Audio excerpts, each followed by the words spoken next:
The Red River at night is a different world. People who haven't lived along its banks don't understand that. They think of the river as a line on a map, a border, a muddy ribbon that separates Oklahoma from Texas. But those of us who grew up with its breath in our lungs know better. The Red River is a presence, a mood, a long rust-colored memory that moves, and sometimes it growls. Not the growl of a coyote, not the scream of a bobcat, not the bark of a fox. Those sounds are familiar, sharp, wild, but earthly. The sound I'm talking about is deeper, older, a sound that vibrates in your ribs before your ears catch it, a sound that makes the night animals go silent all at once. People call the thing that makes that sound the Red River Howler, but the name doesn't do it justice, because the howler is not just a creature.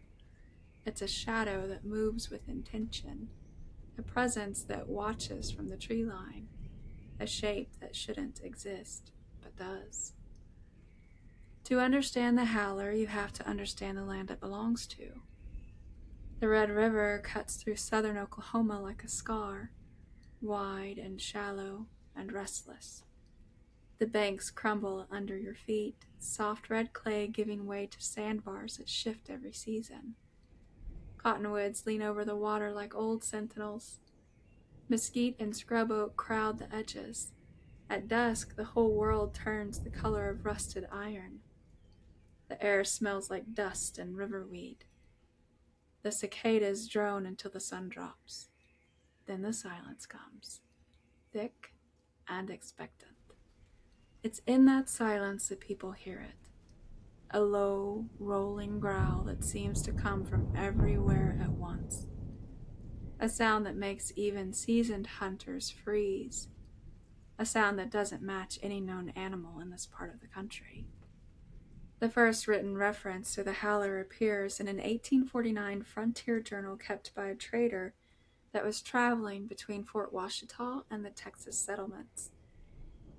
He wrote that something followed them along the riverbank that night, large, black, its eyes shining like coals. The horses wouldn't settle, he said. Another entry from 1852 describes a cat of impossible size, black as pitch, shoulders too high for a cougar. It screamed like a woman in pain.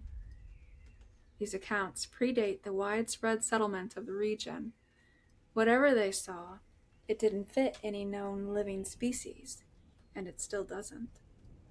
Among Choctaw, Wichita, and Caddo families, there are old caution stories, not sacred teachings, not ceremonial knowledge, about shadow cats that walk the river at night. These stories describe a large black cat with unusually high shoulders, glowing eyes that reflect firelight even when no fire is present, a scream that sounds human, and a creature that appears before storms, deaths, or major changes in the land. My own grandfather told me a story when I was a child. He believed that he heard the cries of a woman screaming as though she needed help from his backyard. But when he looked, he found an unbelievably large black cat standing on top of his cellar making that eerie scream. These stories were never meant to frighten children, though it scared me. They were meant to teach respect for the river, for the night, for the things that move in the dark. The shadow cat was not a demon, not a monster or a curse. It was a warning, a boundary walker, a reminder that the land is alive and aware, and that some beings live between worlds, not fully animal and not fully spirit, but something in between. People outside the region love to say black panthers don't exist in North America, but people who live along the Red River believe they know better. There are hundreds of eyewitness accounts, ranchers, hunters, farmers, tribal families, oil field workers, teenagers sneaking out at night, all describing the same thing. A large black cat, bigger than a cougar, with a long tail and a sloping back. Some say it moves like smoke. Some say it moves like a shadow. Some say it moves like it's thinking. And every once in a while, someone hears the scream, a sound that doesn't match any known animal, a sound that chills the blood, a sound that people swear is the howler. In 1911, a rancher near Terrell, Oklahoma, reported losing several calves over the course of 2 weeks. The carcasses were found dragged into the brush, partially eaten, with claw marks too wide for a bobcat and too deep for a coyote. One night, the rancher and his son stayed up to watch the herd. Just after midnight, they heard it. A scream that started low and rose into a pitch so high it made their ears ring. The horses panicked. The cattle stampeded, and the lantern went out. The rancher later told a newspaper, "I saw its silhouette against the moon, too big for a cat, too long for a wolf, shoulders like a hyena, tail like a panther." The creature vanished into the brush, and the attack stopped. During World War II, a soldier on leave was walking near the Red River Bridge between Waurika and Burke Burnett. He reported hearing something pacing him in the brush. He shined his flashlight. 2 amber-colored eyes stared back, too high off of the ground for a coyote, too far apart for a bobcat, too steady for a deer. He said it didn't run, it didn't blink, it just watched him like it was deciding something. When he lowered the flashlight, the creature growled, a deep, rolling sound that vibrated the ground. He ran, and he never walked that stretch again. In 1978, 3 teenagers near Ringling, Oklahoma reported seeing a massive black cat cross the road in front of their truck. They described a body longer than the hood of the vehicle, shoulders higher than the headlights, a tail that curled like a whip, and eyes that glowed amber. When they stopped the truck, they heard a scream from the tree line, a sound so loud it rattled the windows. All 3 refused to drive that road at night for years. In 2009, a rancher near Ryan, Oklahoma, captured a blurry but unmistakable image on a trail camera. A large black cat with a sloping back and unusually high shoulders. Wildlife officials dismissed it as a distorted bobcat. Locals laughed. They know what a bobcat looks like. This wasn't one.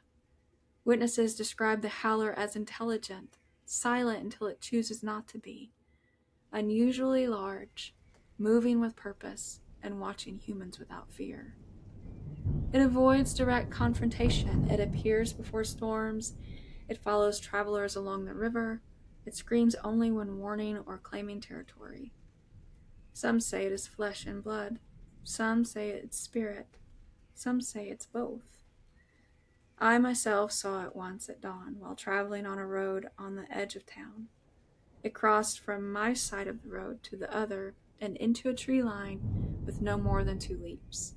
It appeared as all the other reports, unusually large, black sloping back, and tail longer than its own body. So what do you think the Red River Howler is? Is it a surviving population of melanistic jaguars? A spirit animal that walks between worlds? A warning, perhaps, carried in the shape of a cat? Maybe it's all of these. Maybe it's none. But one thing is certain. The Red River has secrets. It always has. It always will.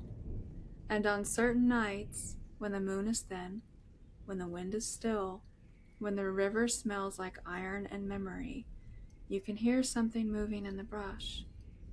Large, black, almost silent, until it screams. A sound that doesn't belong to any known creature. A sound that belongs only to the Red River. A sound that says, I am still here. I have always been here. And I am watching.